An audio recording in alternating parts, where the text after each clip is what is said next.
देखिए, हम बात कर रहे हैं कि अगर कहीं पे सम की बात आएगी तो वहाँ पे क्या लगाएंगे, एलिगेशन। और एलिगेशन निकालने के लिए हमको रेशियो की आवश्यकता होती है ना। बिना रेशियो के हम एलिगेशन का प्रयोग नहीं कर सकते हैं, है ना। तो और जैसे अगर जहाँ पे सम के बात आ जाएगी वहाँ पे एलिगेशन लगा देंगे, और एलिगेशन के लिए हमको रेशियो की आवश्यकता होगी। बिना रेशियो के हम एलिगेशन नहीं लगा सकते हैं। और जहाँ पे प्रोडक्ट होगा, जहाँ पे प्रोडक्ट या मल्टीप्लाई होगा, वहाँ पे हम क्या करेंगे, इफेक्ट पर काम करेंगे। इफेक्ट का मतलब होता है परिवर्तन या चेंज, है ना। अब जैसे यहाँ से लिखा है 100% लिखा है, और यहाँ क्या लिखा है 140% लिखा है, तो यहाँ से कितने परसेंट इफेक्ट है। तो 100 से 140 का मीन्स 40%। देखिए, इफेक्ट का मतलब मान लीजिए कि चेंज या परिवर्तन से, है ना। जैसे 100 से 140 हुआ, तो कितना इफेक्ट आया या कितना बदला या कितना परिवर्तित हुआ, है ना। तो यहाँ से 100 से 40 में कितना 40% हुआ, मतलब यही इफेक्ट का मतलब ये होता है। अब जैसे कि यहाँ पे एक क्वेश्चन लिखा हुआ है, एक आयत जिसकी भुजाओं का अनुपात देखिए दिया हुआ है। देखिए, भुजाओं का अनुपात दिया हुआ है तो तुरंत समझ गए कि यहाँ पे एलिगेशन लगा सकते हैं। एक आयत की भुजाओं का अनुपात 3:5 है। यदि लंबाई को 20% बढ़ा दिया जाए और चौड़ाई को 10% बढ़ा दिया जाए तो क्षेत्रफल और परिमाप पर क्या प्रभाव पड़ेगा। देखिए, लंबाई बराबर 20% कर रहा है ना। क्या कर रहा है, लंबाई को 20% बढ़ा दे, 20% का मान 1/5 आ रहा है, बढ़ा दे बोल रहा है, तो मतलब हमेशा परिवर्तन अंश में होता है। तो बढ़ाएंगे तो जुड़ जाएगा, है ना। बढ़ा दो उसको, 6/5 होगा। और चौड़ाई को 10% बढ़ा दिया जाए, 10% का मान क्या होता है, 1/10 होता है, तो 11/10 हो गया। तो क्या कर रहा है कि क्षेत्रफल और परिमाप। देखिए, क्षेत्रफल से तात्पर्य है कि मल्टीप्लाई। क्षेत्रफल क्या होता है, तो क्षेत्रफल लंबाई को चौड़ाई, तो ये दोनों क्या मल्टीप्लाई में है, तो मल्टीप्लाई में यह प्रोडक्ट तो किस पे काम करता है, इफेक्ट पे काम करता है। तो इफेक्ट का मतलब होता है चेंज इन नंबर्स, क्या हो रहा है ना, मतलब क्या परिवर्तन हो रहा है A1 से A2 में। तो एरिया लिखा था इसको, देखिए A1 पहले था, अब परिवर्तन होते A2 हो गया बराबर। लंबाई हमका मान 6/5 दिया है, चौड़ाई का मान 11/10 दिया है। इसको हल कर लेंगे हम, 11×6 = 66, 5×50। अब A1/A2 यहाँ पे क्या कर रहा है, तो क्षेत्रफल में क्या फर्क पड़ेगा और परिमाप पर क्या प्रभाव पड़ेगा, या क्या मान परिवर्तन हो, कुछ भी निकालना है। यहाँ पे देखेंगे इफेक्ट कितने का आ रहा है, वही बात, इफेक्ट कितने का आ रही है या चेंज कितने का आ रहा है। तो 50 से 66 कितने का आ रहा है, 16 का आ रहा है। कहाँ से आ रहा है, 50 से आ रहा। तो 16/15 × 100 कर दे तो कितना आया, प्लस का मान दिखा रहा था इसलिए प्लस का मान आया यहाँ पे, है ना। प्लस हो रहा है, तो प्लस 32 माना, मीन 32% क्या होगी, वृद्धि होगी क्षेत्रफल में, क्षेत्र में वृद्धि होगी। अगर यहाँ परिमाप आता है तो परिमाप देखिए, यहाँ पे जनरली हम जानते हैं कि आयत का परिमाप क्या होता है, 2 ब्रैकेट में L+G होता है। लेकिन यहाँ पे हम डायरेक्ट देखिए, हम ये न्यू फॉर्मूला लगाएंगे। परिमाप का मतलब होता है कि दोनों भुजाओं को अगर योग कर दें, परिमाप मतलब क्या होता है, सभी भुजाओं का योग, हाँ, लंबाई और चौड़ाई को जोड़ दें, तो L+B बना परिमाप, परिमाप को जोड़ दें। तो अब हम जाने योग की बात आ गई। देखिए, जहाँ भी योग की बात आएगी वहाँ पे हम एलिगेशन लगाएंगे, और एलिगेशन के लिए हमको रेशियो की आवश्यकता होती है। रेशियो के लिए देखिए क्या दिया है, 3:5। ये लंबाई और चौड़ाई का ये देखिए थे, 3 और 5 का जोड़ जो है कितना आएगा, उसको जोड़ दिए तो कितना आएगा, 8 आएगा। यहाँ पे क्या कर रहा है कि लंबाई को 20% बढ़ा दिया, चौड़ाई को 10% बढ़ा दिया, तो गुणे कर दिया। हमको निकालना कि ओवरऑल मतलब फाइनल में यहाँ पे कितना परिवर्तन होगा। तो हमने यहाँ पे x मान लिया। अब यहाँ सबसे अच्छी बात ये है कि इसमें हमको परसेंटेज को इग्नोर करना है। 20×60 परसेंटेज को भूल जाना है, या परसेंटेज से यहाँ कैंसिल करना, ये भी हो सकता है। लेकिन परसेंटेज हमको इसमें इस टाइप में योग और इग्नोर कर देना योग में। तो 20×60 + 5×50 बराबर 8, 160 + 110, x बराबर कितना है, 50/4 या 13.75%। परसेंटेज यहाँ पे लगा देते तो कोई बात नहीं, भैया आ गया। तो इस नंबर कितना है, 13.75 आ गया। यही हमारा क्या हो जाएगा, आंसर हो जाएगा। देखिए, परसेंटेज में दो वैल्यू होती है, एक डेसिमल वैल्यू होती है, एक डॉट वैल्यू होती है। डॉट वैल्यू कहने का मतलब 5%, 10%, मतलब एक फिक्स नंबर, 5, 6, 7, 8, 9, 10, 15, 20, 25।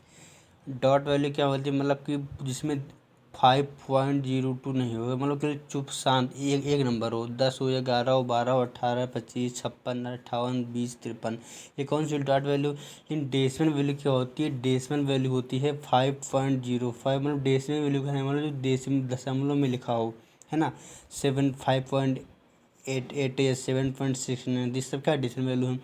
चलते एक आयत की लंबाई में 14.28% बढ़ाई जाती है और चौड़ाई में 12.5% घटाई जाती है, तो बताओ क्षेत्रफल और परिमाप पर क्या प्रभाव पड़ेगा। तो लंबाई बराबर 14.28% बराबर 1/7 होगा। यहाँ पर क्या करें, वृद्धि हो रहा है तो 7 से 8/7 कर दिया। यहाँ चौड़ाई बराबर 12.5% था, 1/, यहाँ पर क्या हो रहा है, कमी हो रहा है तो कमी कर देंगे, है ना। जो कुछ रहेगा कमी ज़्यादा हमेशा अंश में ही करते हैं, तो कमी कह रहा है तो देखिए यहाँ वृद्धि हो रहा तो 7 में एक जोड़ दिया, तुमने 8 लिख दिया। यहाँ पे कमी हो रहा तो 8 में से एक घटा देंगे तो ऊपर क्या ले देंगे, 7 लिख देंगे, है ना। हमको क्या निकालना, क्षेत्रफल ये एल इंटू बी, A1 से ए टू एल बी का मान दिया, पुट कर दिया तो 1 से ए, अब यहाँ से कैंसिल हो गया, क्या मान आया, 1 आया, 1/, नीचे 1 मान लेंगे। देखिए कितना कितना चेंज आएगा, कितना इफेक्ट आएगा, तो 0% आ रहा है तो मतलब नो परिवर्तन होगा, मतलब क्षेत्रफल में कोई परिवर्तन नहीं होगा।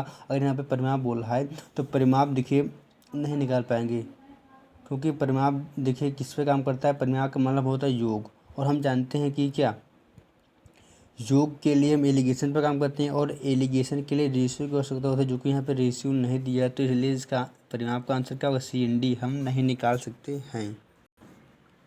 एक व्यक्ति किसी वस्तु के मूल्य में 20% की वृद्धि कर देता है तो 500 रुपये में 10 किलो चीनी कम खरीदते तो वस्तु का नया मूल्य क्या होगा। देखिए एक व्यक्ति किसी वस्तु के मूल्य में 20% की वृद्धि कर देता है। एक व्यक्ति जो किसी वस्तु के मूल्य क्या करता है, 20% की वृद्धि कर देता है, मूल्य में 20% की ज़्यादा कर दिया, तो जो 500 रुपये में जो चीनी मिलती थी वो 10 किलो क्या कम खरीदता है। 500 रुपये में जितना खरीदता था उतना से क्या 10 किलो कम खरीदता, तो कह रहा है कि वस्तु का नया मूल्य क्या है, मतलब जो 20% की वृद्धि की है तो क्या मूल्य रखा है जिससे कि 500 रुपये में 10 किलो कम मिल रही है। हमको न्यू रेट निकालना है, तो न्यू रेट में देखिए कैसे निकालेंगे। देखिए 500 रुपये थे, उसमें क्या कह रहे हैं कि 10 किलो चीनी कम मिलता है ना, 10 किलो चीनी कम मिलता है, 10 नीचे लिख दिया। गुणे में क्या कह रहा है कि मूल्य में कितनी वृद्धि हुई है, 20% की वृद्धि हुई है, तो यहाँ से हल करने कितना आएगा, 10 रुपये, मतलब कि न्यू रेट जो है 10 रुपये आ गया, है ना। न्यू रेट क्या है, 10 रुपये है। ये अगर कोई पूछे कि पुराना मूल्य क्या होगा, है ना, पुराना मूल्य का कोई पूछे आपसे तो देखिए पुराना मूल्य न्यू रेट से निकाल सकते हैं। ये देखिए 10 रुपये था, है ना, उसके बाद 10 रुपये था 10 रुपये था, लेकिन क्या आ रहा है कि उसके मूल्य में 20% की वृद्धि हुई, तो 20% की वृद्धि मतलब 120 कर दिए, गुणे 100 कर दिए, कितना आया, 25/3। ये क्या था, पुराना मूल्य था। देखिए क्या लिखा है, किसी वस्तु का विक्रय मूल्य दोगुना कर दिया जाए तो लाभ 3 गुना होता है। क्या कह रहा है, यदि वस्तु का विक्रय मूल्य जो है, यदि वस्तु का विक्रय मूल्य दोगुना कर दें तो लाभ 3 गुना होता है, तो बताओ प्रारंभिक लाभ प्रतिशत क्या होगा। देखिए पहले बेसिक मेथड से जान लेते हैं। हम जानते हैं कि देखिए विक्रय मूल्य और किस में बात हो रही, लाभ बात में हो रही, विक्रय मूल्य और लाभ के बीच में बात हो रही। हम जानते हैं विक्रय मूल्य बराबर क्या होता है, विक्रय मूल्य बराबर क्या होता है, विक्रय मूल्य बराबर होता है क्रय मूल्य प्लस लाभ। विक्रय मूल्य बराबर क्या होता है, विक्रय मूल्य प्लस लाभ। ये डायरेक्ट हम यहाँ से भी जानते हैं कि लाभ हमको कब होगा, जब हम ज़्यादा की खरीद मूल्य से ज़्यादा की बेचेंगे, खरीद मूल्य से ज़्यादा की बेचेंगे बोलते विक्रय मूल्य। तो लाभ हमको कब होगा, जब विक्रय मूल्य ज़्यादा होगा, क्रय मूल्य कम होगा। तो लाभ बराबर क्या होता है, विक्रय मूल्य माइनस क्रय मूल्य। लाभ बराबर क्या होता है, विक्रय मूल्य माइनस क्रय मूल्य। और हम जानते हैं हानि बराबर क्या होता है, हानि बराबर होता है क्रय मूल्य माइनस विक्रय, वो तो छोड़ो, है ना, क्रय मूल्य में विक्रय मूल्य। हाँ, तो यहाँ से अगर हम विक्रय मूल्य निकालें तो विक्रय मूल्य पर क्या होगा, क्रय मूल्य प्लस लाभ। विक्रय मूल्य पर क्रय मूल्य प्लस लाभ, ये SP बराबर क्या होगा, CP प्लस P, है ना। और आप जानते हैं कि CP कुछ में तो CP को कितना मानते हैं, हम 100 मानते हैं, P को रहने दिया वैसे रहने दिया। उसके बाद क्या कह रहा है कि यदि विक्रय मूल्य को दोगुना कर दिया जाए, है ना, विक्रय मूल्य को जब दोगुना कर देते हैं, SP का मान देखिए, SP बराबर क्या होता है, 100 प्लस P, तो 100 प्लस B, ये देखिए यहाँ पर भी लिख दिया, क्योंकि यहाँ पर कह रहा है दुगना तिगना, तो इसलिए हमने SP का मान भी मतलब 100 प्लस P यहाँ पर लिख दिया। तो जब SP को जब हम दोगुना कर रहे हैं तो जो लाभ है वो कितना हो रहा है, यहाँ पे देखिए 3 गुना हो रहा है। ये देखिए 100 प्लस 3 हो गया। यहाँ से हल कर लेंगे तो यहाँ पे क्या आ जाएगा, प्रारंभिक लाभ प्रतिशत मात्रा आ जाएगा। इनका शॉर्टकट देख लीजिए, लाभ और प्रॉफिट और सेलिंग प्राइस में क्या हो रहा है कि जब हम विक्रय मूल्य को दोगुना कर रहे हैं, इफेक्ट पे काम करेंगे इस पर, तो लाभ जो है प्रॉफिट 3 गुना होता है। यहाँ पे कितने का इफेक्ट आया, 2 का है, यहाँ पे 1, मतलब इसका इफेक्ट कहो या अंतर कहो या परिवर्तन कहो, या इफेक्ट कहो या अंतर कहो या परिवर्तन कहो, तो 3 से एक जाएगा 2, 2 से एक जाएगा 1। तो यहाँ पे देखेंगे कितने का परिवर्तन आया, मतलब कितने का चेंज आया, 1 का आया, है ना। 2 से 1 का कितने पर 1 का। हमेशा कम से ज़्यादा की ओर होता है, कम से क्या होता है, ज़्यादा की ओर हम चलते हैं। तो 1 से कितना हुआ, 2 हुआ है, मतलब जब विक्रय मूल्य 2 गुना करते हैं तो लाभ जो है 3 गुना होता था। तो यहाँ पे कितना परिवर्तन आया, इफेक्ट का काम करेंगे तो 1 से कितना हुआ, 2 हुआ, हमको क्या निकालना, लाभ परसेंटेज। तो कितना परिवर्तन आया, एक आया, कहाँ से आया है, कहाँ से वृद्धि हुई है, 1 से 2, 1 से हुई तो 1/1 कर दिया, गुणे 100 कर दिया, तो कितना आ गया, 100% आ गया। यदि लिखा जाए यदि टैक्स में 20% की वृद्धि कर दी जाए तो आय 5% घट जाती है, तो बताओ टैक्स परसेंट क्या रहा होगा। देखिए पहली बात आप जान लीजिए कि इनकम बराबर क्या होता है, इनकम बराबर क्या होता है, इनकम को कब प्राप्त होगी, जब सैलरी में से सैलरी हम 100 मानते हैं, कुछ नहीं होता तो क्या 100 मानते हैं, सबका माल एक होता है। तो इनकम बराबर क्या होता है, सैलरी माइनस, जब सैलरी से टैक्स घट जाएगा तो जो हमको मिलेगा वो हमको इनकम होगी, वो हमारी क्या होगी, आय होगी। तो इनकम बराबर क्या होता है, सैलरी माइनस टैक्स, और सैलरी हमने 100 मान लिया। यहाँ पे क्या क्या करा कि यदि टैक्स में 20% की वृद्धि कर दी जाए तो आय जो है 5% घट जाती है। तो देखिए इसको पहले लॉन्ग मेथड से भी हल कर लेते हैं। इनकम बराबर क्या होता है हम जानते हैं, सैलरी माइनस टैक्स, तो टैक्स लिखा ये है ना। तो इनकम देखिए क्या होता है, 100 माइनस इनकम बराबर, तो हमने 100 माइनस टैक्स लिख दिया। तो यहाँ पे क्या कह रहा है कि इनकम में आया, आय में 5% की घट जाता है तो 95% लिख दिया। 95% का मतलब हटाया तो यहाँ पे 100 लिख दिया।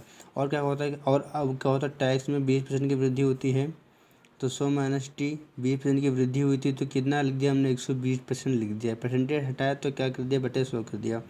अब यहाँ से हम अंदर गुणा कर देंगे, अंदर गुणा कर देंगे, यहाँ से हल करेंगे तो टी का मतलब कितना का 20। ये हमारा क्या लॉन्ग मेथड है।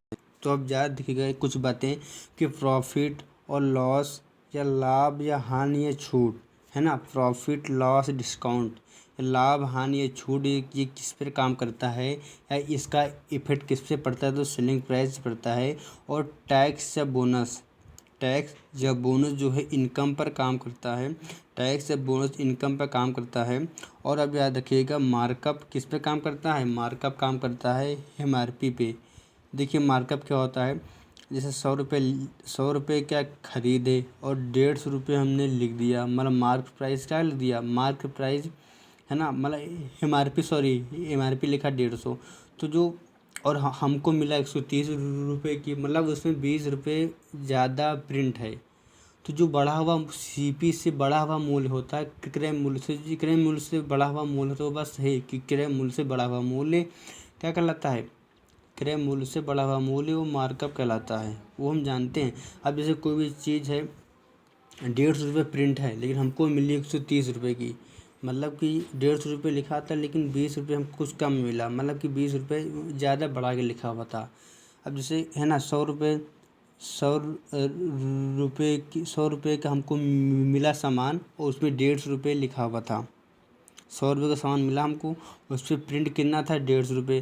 तो जो 50 रुपये इसमें ज़्यादा मतलब प्रिंट किया था ना, तो यही क्या है, मार्कअप है ना, बढ़ा हुआ मूल्य। तो अब जान गए, आपको 4 बातें याद रखना है कि प्रॉफिट लॉस और डिस्काउंट इफेक्ट इस पे काम करता है, सेविंग पे भी काम करता है, टैक्स या बोनस किस पे काम करता है, तो इनकम पे काम करता है, और मार्कअप किस पे काम करता है, एमआरपी पे काम करता है। जैसे कि क्वेश्चन में क्या लिखा है, यदि टैक्स में 20% की वृद्धि कर दी जाए तो आय 5% घट जाती है, तो बताओ टैक्स परसेंट क्या रहा होगा। देखिए इसमें बात किसकी हो रही है, टैक्स की हो रही है ना, किसकी हो रही बात, इस पर टैक्स की हो रही है, और टैक्स की हो रही है, और किसके बीच हो रही, इनकम के बीच में हो रही, मतलब टैक्स और इनकम के बीच में इसमें बात हो रही है। तो मैंने बताया आपको अभी, देखिए इसमें बात हो रही है कि टैक्स और आय में बात हो रही, तो टैक्स और आय बोलते इनकम हमने लिख दिया। और मैंने आप ऊपर लिखा ये देखिए कि टैक्स या बोनस किस पे काम करता है, इनकम पे काम करता है। टैक्स लिखा हो या यहाँ पे बोनस लिखा हो वो हमेशा इनकम पर काम करेगा। तो टैक्स में देखिए 20% की वृद्धि कर देते हैं तो आय 5% घट जाती है, तो हमने -5% लिख दिया। और मैंने बताया कि आपको कि टैक्स से बोनस इनकम पे काम करता है, तो इनकम पे काम करता है तो बोले तो 5 लिख दिया, और बटे में इन दोनों का अंतर, बटे में दोनों को हम क्या लिखेंगे, इसमें अंतर लिखेंगे और बड़े से छोटे को माइनस करते हैं तो कितना आएगा 25 का आएगा, गुणे 100 कर देते 20% आ गया। 20% कितना आ गया, ये क्या आ गया ये बताओ। तो टैक्स में प्रतिशत क्या रहा होगा, मतलब क्या परिवर्तन होगा, तो 20% आ गया। देखिए इस टाइम में जो भी मान आता है, मैं बताऊँ क्वेश्चन आपको, ये हमेशा शुरुआती टैक्स होता है। ये क्या आता है, ये हमेशा इसका मान जो है प्रारंभिक टैक्स आएगा। प्रारंभिक टैक्स आ गया है ना। अब हमको अगर निकालना कि नया टैक्स क्या होगा, तो देखिए जो टैक्स आया है अब उसके बाद देखेंगे कितने रुपए के मूल्य की वृद्धि हुई है, बस उतना करना, बस हमारा आंसर न्यू टैक्स आ जाएगा। 20% देखिए शुरुआती टैक्स था, लेकिन यहाँ पे क्या कह रहा है कि 20% की वृद्धि कर दें। तो 20% लिखा था, 20% की वृद्धि मतलब 120% आएगा, 100% हटाया 100 कर दिया, यहाँ 24% आ जाएगा न्यू रेट। लिखा कि यदि किसी वस्तु की छूट में 15% की वृद्धि कर दी जाए तो विक्रय मूल्य 5% घट जाता है, तो बताओ प्रारंभिक छूट प्रतिशत क्या रहा होगा। देखिए इसमें बात किसकी हो रही है कि छूट और विक्रय मूल्य की, है ना। तो यहाँ पे क्या करा कि छूट में जब हम 15% की वृद्धि कर देते हैं तो विक्रय मूल्य जो है 5% घट जाता है, मतलब -5% लिख दिया। तो बताओ प्रारंभिक छूट परसेंट क्या रहा होगा। वैसे भी इसका मान जो भी निकालते हैं तो प्रारंभिक छूट ही आता है, हम जानते हैं। तो मैंने क्या बताया आपको कि प्रॉफिट लॉस या डिस्काउंट किस पे काम करता है, इस पे भी काम करता है, इस पे भी काम करता है। हमने 5 लिखा था, माइनस प्लस से कोई मतलब नहीं है, लिख दिया। बटे में दोनों का अंतर लिखेंगे, बस यहाँ भी ध्यान देना है माइनस प्लस का, है ना। बड़े छोटे माइनस करेंगे तो कितना आएगा, 20 आएगा, गुणे 100 कर दे 25% आ गया। 25% किसका मान है, प्रारंभिक छूट का आया। अब हमको अगर निकालना कि नया छूट क्या होगा, तो 25% गुणे में यहाँ पे देखें कितने की वृद्धि हो रही है, 15 की वृद्धि 115 लिख दिया, बटे में परसेंटेज से हटाया तो 100 लिख दिया। तो यहाँ हल कर लेंगे तो कितना रहेगा, ये नया छूट आ जाएगा। तो ये नया छूट आ जाएगा, है ना। यदि बोनस में 40% की वृद्धि कर दी जाए तो आय 10% बढ़ जाती है, तो बताओ प्रारंभिक बोनस प्रतिशत क्या रहा होगा। देखिए इसमें बात हो रही है बोनस और इनकम में, बोनस और आय में वृद्धि हो रही है। क्या कह रहा है कि बोनस में जब 40% की तो प्लस लिख दिया, 40% की वृद्धि हो रही है सिर्फ बना दिया। तो क्या कह रहा है कि आय में 10% बढ़ जाती है तो प्लस 10% लिख दिया। तुमको क्या निकालना है, प्रारंभिक बोनस प्रतिशत क्या रहा होगा। मैंने बताया आपको कि जब भी टैक्स की बात हो या बोनस की बात हो, किस पे काम करेगी, इनकम पे काम करेंगे। तो इनकम पे काम करेंगे तो 10 लिख दिया, बटे में इसका अंतर, बटे में क्या लिखेंगे, अंतर लिखते हैं हमेशा। बड़े छोटे को माइनस करते हैं तो प्लस प्लस से कोई दिक्कत नहीं होगा। 40 10 जगह 30, यहाँ पे कितना 100/3 है, 33.3%। जैसे लिखा कि एक घनाभ की लंबाई चौड़ाई ऊंचाई 10%, 15%, 20% बढ़ाई जाती है। तो यदि घनाभ की लंबाई चौड़ाई ऊंचाई का अनुपात 3:2:1 हो, तो बताओ घनाभ की फ्रेमिंग पर क्या प्रभाव पड़ेगा। देखिए यहाँ पे क्या कहना है, तो बताओ घनाभ की फ्रेमिंग पर क्या प्रभाव पड़ेगा। देखिए फ्रेमिंग का मतलब होता है कि किनारों को मोड़ना। आप फोटो फ्रेम करवाने जाते हो, साइड में मोड़वाने जाते हो, मतलब किनारों का योगफल करवाते हो। तो यहाँ पे क्या क्या दिया हुआ है कि देखिए फ्रेमिंग का मतलब क्या होता है कि किनारों का योग होता है ना। और मैं आपको कुछ जानकारी एक्स्ट्रा फिर बता दूँ कि 2D का क्या होता है। 2D में देखिए परिमाप होता है और 3D में क्या होता है, फ्रेमिंग होता है। 2D में देखिए योग को क्या कहते हैं, देखिए 2D में योग को हम परिमाप कहते हैं और 3D में योग को हम फ्रेमिंग कहते हैं। फ्रेमिंग कहते हैं। 3D में क्या होता है, फलक किनारे शीर्ष होते हैं, किनारे का यहाँ पे क्या होता है, किनारों का योगफल करते हैं फ्रेमिंग में। अब यहाँ पे देखिए लंबाई चौड़ाई ऊंचाई का फ्रेमिंग करेंगे। फ्रेमिंग करने के लिए क्या करेंगे, मतलब योग फ्रेमिंग के से मतलब क्या तात्पर्य, योग, और योग से तात्पर्य क्या, एलिगेशन तात्पर्य रेशियो। हमको रेशियो दिया है 3:2:1। तो 3:2:1, 3×2=5 बराबर 6 लिख दिया। इसमें देखिए 10%, 15%, 20% हमको इसका एक्स का मान निकालना है। 10×30, 50×2=20, 40, 15×15, एक्स का मान कितना का 14.16% हमारा ये आ जाएगा घनाभ की फ्रेमिंग पर। यहाँ का अगर आए एक शंकु के आधार का क्षेत्रफल 40% बढ़ा दिया जाए तो आयतन पर क्या प्रभाव पड़ेगा। हम क्या कह रहा है कि शंकु के आधार का क्षेत्रफल, यदि शंकु के आधार का क्षेत्रफल 40% बढ़ा दे, क्षेत्रफल से तात्पर्य मीटर स्क्वायर, और क्या कह रहा है कि क्षेत्रफल 40% बढ़ा दे, मतलब पहले 100 था अब क्या 140 हो गया। तो कह रहा है आयतन पर क्या प्रभाव पड़ेगा। आयतन बोले तो मीटर क्यूब, भुजा बोले तो मीटर, क्षेत्रफल बोले तो मीटर स्क्वायर, आयतन बोले मीटर क्यूब। अब हमको यहाँ पे देखिए पावर के इफेक्ट पर काम करेंगे। यहाँ पे पावर में कितने की वृद्धि हो रही है, 1 की वृद्धि हो रही है। तो जो भी मान है, मतलब इस संख्या का जो भी मान है, जितने की वृद्धि होगी उतने का हम पावर लगा देंगे। अगर 1 की वृद्धि होगी तो 1 लगाएंगे, 2 की होगी तो 2 की, 3 होगी 3। अगर जैसे मीटर से मीटर स्क्वायर में पूछता, इसी तरह मान पूछता तो एम से एम स्क्वायर में, भुजा से, अगर यहाँ पे भुजा अगर यहाँ पे दिया होता कि शंकु के भुजा में 40% की वृद्धि होगी तो क्षेत्रफल में क्या प्रभाव पड़ेगा। तो यहाँ से एम स्क्वायर में कितना वृद्धि हो रही, 2 की वृद्धि हो रही, तो यहाँ पे पावर 2 लगाते। या एम से अगर भुजा भुजा दी होती अगर पूछता कि आयतन पर क्या प्रभाव पड़ेगा, तो यहाँ से कितने की वृद्धि हो रही है। डायरेक्ट देखिए हमने देखा एम से एम क्यूब आ रहा, मतलब 3 की वृद्धि हो रही है। एम स्क्वायर से एम क्यूब कितने की वृद्धि हो रही है, 1 की। जितने की वृद्धि होगी उतनी पावर लगा देंगे।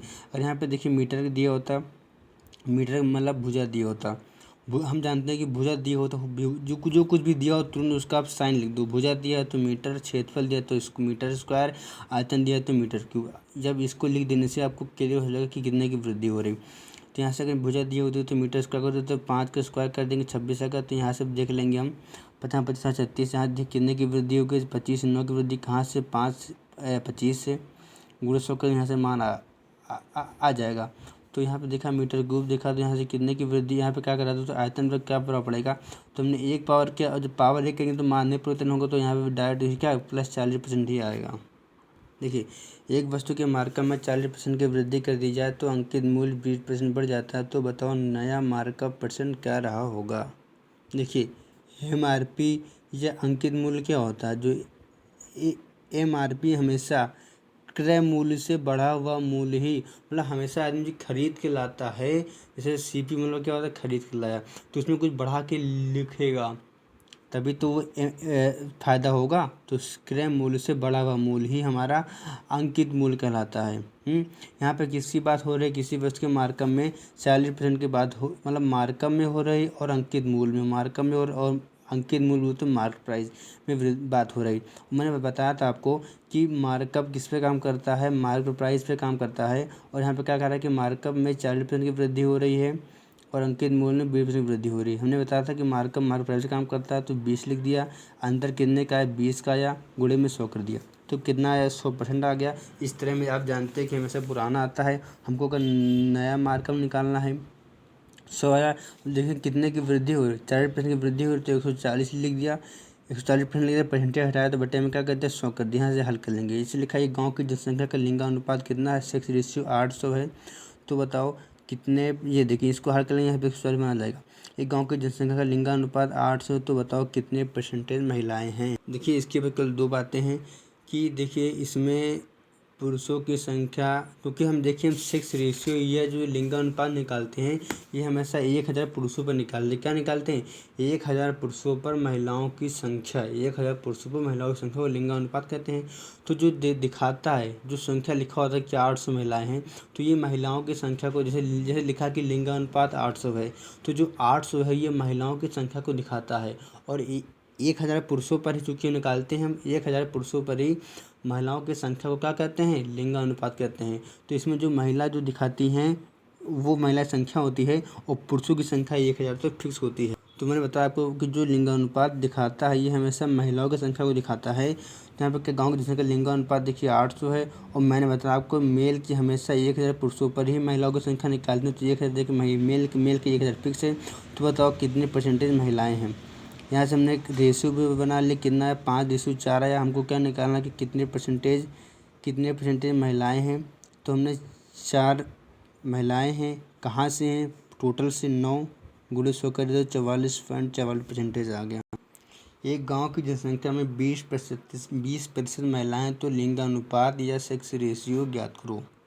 क्या कर रहा है कि 20% महिलाएं, 20% का मतलब 1/5, मतलब ऊपर हमेशा किसके ऊपर हमेशा क्या दिखाता है महिलाओं की संख्या, मतलब ऊपर क्या, ऊपर जो ऊपर किसका मान होगा, जिसकी बात कर रहा होगा। तो क्या कर रहा है महिलाएं हैं, तो ऊपर की बात देखिए महिलाएं हैं, और नीचे में क्या होगा कुल कुल मतलब कुल टोटल क्या 5 है, 5 जिसमें मैंने बता दिया आपको कि एक मेल है एक फीमेल है, तो 4 क्या होगा मेल होगा।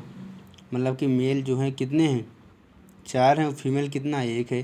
और मैं बताऊँ कि मेल की संख्या फिक्स होती है, तो 4 का मान अगर 1000 है तो 1 का मान निकाल लें, क्योंकि हमको क्या निकाल लिंगानुपात निकालना है। और लिंगानुपात हम जानते हैं कि लिंगानुपात जो संख्या दिखाता है वो हमेशा महिलाओं की दिखाता है।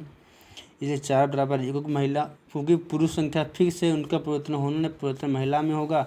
ये 4 बराबर 1000 लिख जिससे कर सकते हैं कि 4 कितने गुना 1000 का है। 4 बराबर 1000, तो 1 का मान निकाल लें कितना 250 लिंगानुपात, 250 लिंगानुपात लगा, कहने का मतलब है कि 250 महिलाएं हैं। देखिए एन एक प्राकृतिक संख्याएं हैं। n+2 n+4 तीन अभाज्य संख्याएं हैं। यदि n का मान न्यूनतम रखा जाए तो इन तीनों संख्याओं के योगफल का कितने % रहा होगा। क्योंकि देखिए n प्राकृतिक संख्याएं भी है उनका है और n अभाज्य संख्या, तो n का मान अगर 1 रखते हैं तो 1 3 5 आएगा, चूँकि क्या जो अभाज्य नहीं। 2 का मान रखेंगे तो 2 का n पर 2 रख देते हैं तो 2 4 क्या आएगा 6 आएगा, जो कि क्या है सम हो जाएंगे। हमको निकालना अभाज्य, तो n का मान जब 3 रख देंगे तो 3 5 क्या आएगा 3 5 7 आएगा, है ना, जो कि क्या है 3 5 7। देखिए अभाज्य संख्याएं भी हैं, तो यहाँ पे क्या करा था, यदि n का मान न्यूनतम रखा जाए, भाई n का मान 3 रख दिया हमने, तो इन तीनों संख्याओं के योगफल का कितने % है। n का मतलब कि 3 और तीनों संख्याओं के योगफल कितने % है, तो 7 10 5 15 गुणा 100 कर दे, हमारा 20% आ गया।